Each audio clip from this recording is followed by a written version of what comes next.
भाजपाच्या प्रदेशाध्यक्षपदी माजी मंत्री आणि डोंबिवलीचे आमदार रवींद्र चव्हाण यांच्या नावाची जवळपास निश्चिती झाली असल्याचं म्हटलं जातंय। त्यांचं नाव जे आहे प्रदेशाध्यक्षपदासाठी त्यांची नियुक्ती असल्याचं म्हटलं जातंय।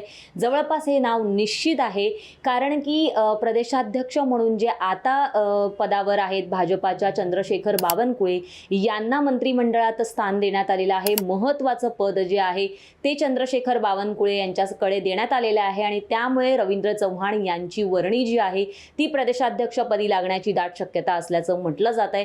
एकनाथ शिंदे सरकारच्या काळामध्ये जे रवींद्र चव्हाण आहेत ते सार्वजनिक बांधकाम मंत्री होते, तसंच डोंबिवलीतून ते चौथ्यांदा आमदार म्हणून निवडून आलेले आहेत आणि त्यामुळेच त्यांची ओव्हरऑल कारकीर्द पाहता त्यांना प्रदेशाध्यक्षपदी त्यांची नियुक्ती केली जाईल असं म्हटलं जातंय। त्यांचं नाव अधिक उजवं आहे असंही म्हटलं जातंय। जर आता आपण देवेंद्र फडणवीस यांचा जो काही मंत्रिमंडळ विस्तार झाला तो पाहिला तर त्या मंत्रिमंडळ विस्तारामध्ये रवींद्र चव्हाण यांची अशी कारकीर्द असूनही त्यांना मंत्री पद जे आहे ते देण्यात आलेलं नाहीये आणि त्यामुळे त्यांची जी नियुक्ती आहे ती कुठेतरी प्रदेशाध्यक्षपदी होईल असं म्हटलं जातंय। त्यांचं नाव अधिक समोर येण्याचं कारण असं आहे की जे कोकणामध्ये जी काही विधानसभा निवडणूक म्हणजे जी काही आत्ताची विधानसभा निवडणूक झाली त्यामधील कोकणातील जे विधानसभा मतदारसंघ आहेत त्याचं मार्गदर्शन करण्याचं काम हे रवींद्र चव्हाण यांच्याकडे होतं आणि असं असताना महायुतीनं तिथे घवघवीत यश मिळवलेलं आहे।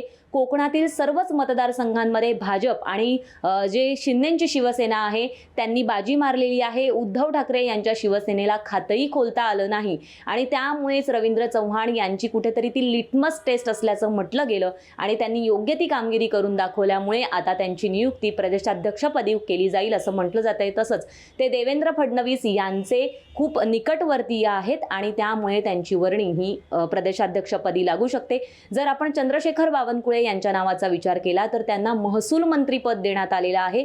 महत्त्वाचं मंत्रीपद जे आहे ते चंद्रशेखर बावनकुळे यांच्याकडे देण्यात आलेलं आहे आणि त्यामुळेच कुठेतरी रवींद्र चव्हाण यांना प्रदेशाध्यक्षपदी त्यांची नियुक्ती करून समतोल राखण्याचा प्रयत्न जो आहे तो भाजपाकडून केला जातोय। परंतु त्यांच्या नावाची अधिकृत घोषणा होण्यासाठी भाजपामध्ये दोन मतप्रवाह असल्याचं म्हटलं जातंय, कारण की काही जणांचं असं म्हणणं आहे की नवीन वर्षामध्ये रवींद्र चव्हाण यांच्या नावाची प्रदेशाध्यक्षपदी जी घोषणा आहे ती केली जावी, तर काही जणांचं असं म्हणणं आहे की स्थानिक स्वराज्य संस्थांच्या निवडणुका झाल्यानंतर त्यांच्या नावाची घोषणा केली जावी। आता यामध्ये भाजपा काय निर्णय घेतं हे पाहणं महत्त्वाचं ठरणार आहे। परंतु जानेवारी महिन्यामध्ये जे भाजपाचे राष्ट्रीय अध्यक्ष आहेत JP नड्डा यांच्या नेतृत्वाखाली शिर्डीमध्ये एक भाजपाचं अधिवेशन भरणार आहे। त्यामध्ये अधिकृतरित्या रवींद्र चव्हाण यांच्या नावाची घोषणा होते का हे पाहावं लागणार आहे।